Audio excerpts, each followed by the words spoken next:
And we're following breaking news out of the UK where David Amess, a member of the British Parliament, is confirmed to be dead after being stabbed this morning. Let's go to Matt Bradley for the very latest. Matt, good morning. What do we know at this point?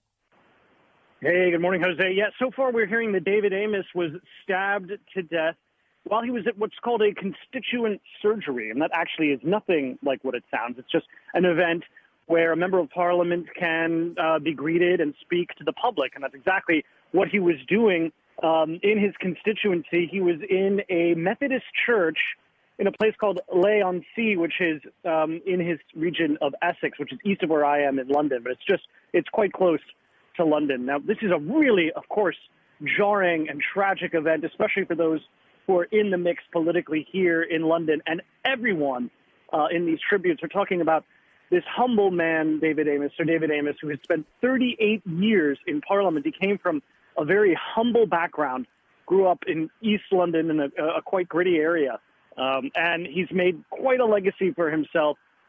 This was so sudden and doesn't seem to have any particular political motive as it stands. I mean, this story is going to change dramatically, obviously, when you start to hear more about the attacker who's now in custody, a 25-year-old man who's now in custody with police in Essex.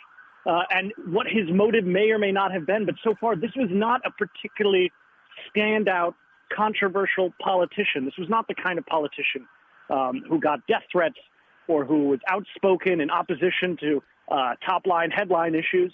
And that's one of the reasons why this is so surprising. And for a lot of Britons, this is going to be an indicator of an increase in just the hostility behind the rhetoric in politics, something that we don't really see that often here in Britain. The political conversation, it's boisterous, but it's not violent.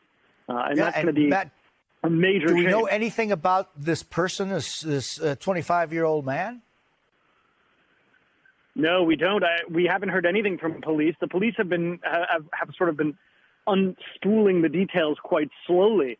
So we don't have any information about this 25-year-old man. We do know that he's in police custody.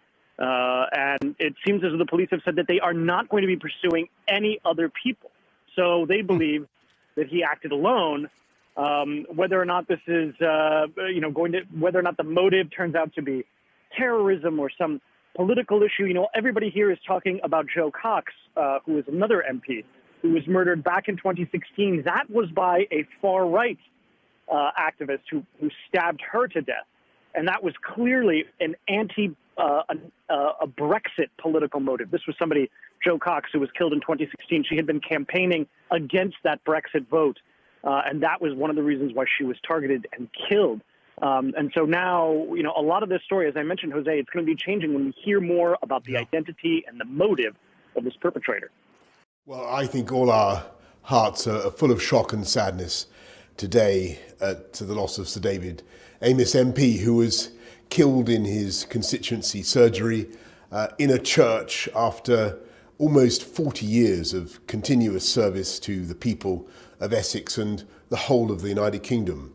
And the reason I think people are so shocked and saddened is, above all, he was one of the kindest, nicest, most gentle people in politics. And he also had an outstanding record of passing laws to help the most vulnerable, whether the people who are suffering from endometriosis, passing laws to end cruelty to animals, or doing a huge amount to reduce the fuel poverty suffered by people up and down the country.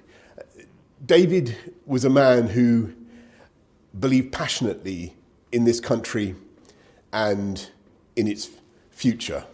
And we've lost today a fine public servant and a much-loved friend and colleague. And our thoughts are very much today with his wife, his children, and his family.